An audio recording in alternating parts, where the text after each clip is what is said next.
Let me say I'm delighted to welcome President Yar'Adua to Downing Street today. We have a great deal in common. Nigeria continues to play an essential role in Africa, both through the African Union and the regional group. We had useful discussions across a wide range of issues of mutual concern and mutual interest, and we deepened the friendship that we've built up at many meetings that we've attended together.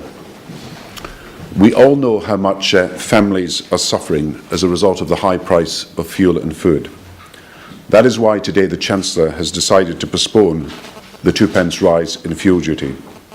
But that's why we're also working with our international partners to secure a stable energy market. That is one of the reasons why, for my meeting with President today, I travelled to Jeddah, met the head of Qatar, discussed supply with North Sea oil providers, and today we discussed what more we can do to support Nigeria's efforts to establish security and a long-term sustainable peace in the Niger Delta region. Nigeria is a key global supplier of oil, but 1.5 million barrels every day are lost through smuggling and corruption.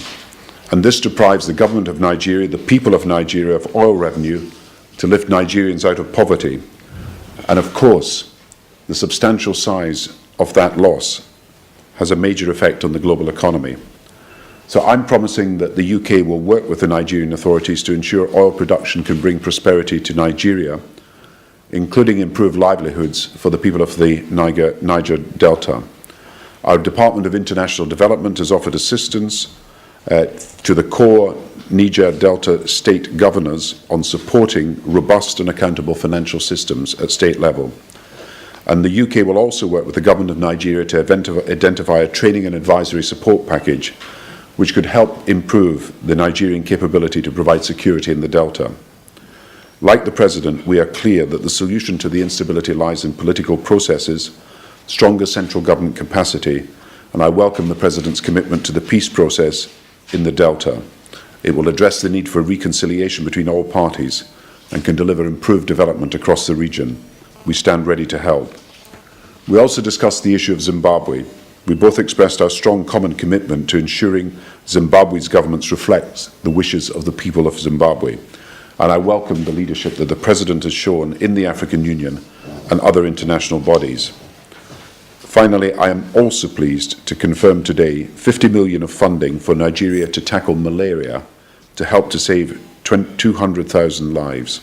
This money will help to provide up to 4 million mosquito bed nets and 40 million anti-malaria vaccinations alongside a wide range of additional health provisions. And it will be targeted at those most at risk from malaria, including pregnant mothers, babies and children. So, President, my welcome again to you to Downing Street. We have issued a joint statement together this afternoon, and it continues to be useful to discuss with you on so many occasions, and I look forward to an increasingly strong relationship between Nigeria and the United Kingdom. President. Thank you very much, Mr. Prime Minister. Let me express my delight for the opportunity to be here and interact on issues that affect my nation and that affect the international community. I feel highly honored. Britain has always stood with Nigeria throughout its turbulent history, and all Nigerians really appreciate that.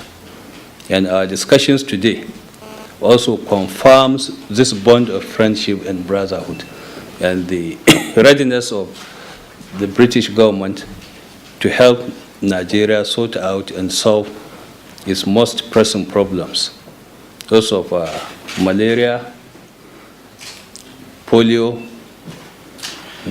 the peace process that we are undertaking now in the Niger Delta region and helping us to develop capability for maritime security in the Niger Delta region and indeed across the entire Gulf of Guinea. These decisions, which we have reached today, will ensure that Nigeria's oil production and peace in the Niger Delta and development efforts in the Niger Delta are sorted out and solved within the shortest possible time. This will impact generally on the world energy situation. Like the Prime Minister has said, today Nigeria has the capacity to pump another 1.2 million barrels of crude to the world market. But that is not so because of the situation in the Delta region. The British government has undertaken to help us resolve the agitations and the crisis with the communities in the Niger Delta region and to help us to develop the region. I have told the Prime Minister that the Nigerian government has adopted the Niger Delta Master Plan, which is a regional development plan to be implemented in 3 stages over a period of 15 years that is capable and has the potential of resolving all the problems and the agitations of the people and the community in the Delta region.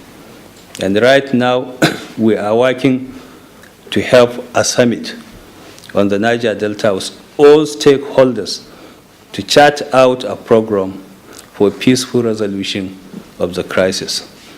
And the British government will also assist us to set up a maritime security training center, which will help us develop the capability to enhance security within the riverine areas and within our maritime boundaries. And this will help not only Nigeria, but the entire Gulf of Guinea.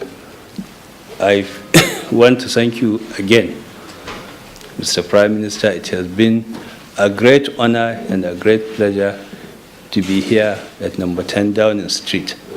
I have had pleasant discussions and experiences I will cherish throughout my life. Thank you very much. And let me welcome your ministers and officials who are also here with us today. As we both said, the price of oil, which has led the Chancellor today to postpone the rise in fuel duty, requires us to look around the world for where the sources of production of oil can be.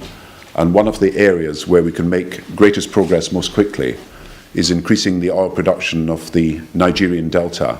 And that's why the security arrangements that we're discussing to be done jointly are very important to the future, not just of Nigeria and peace there, but also to the world energy market.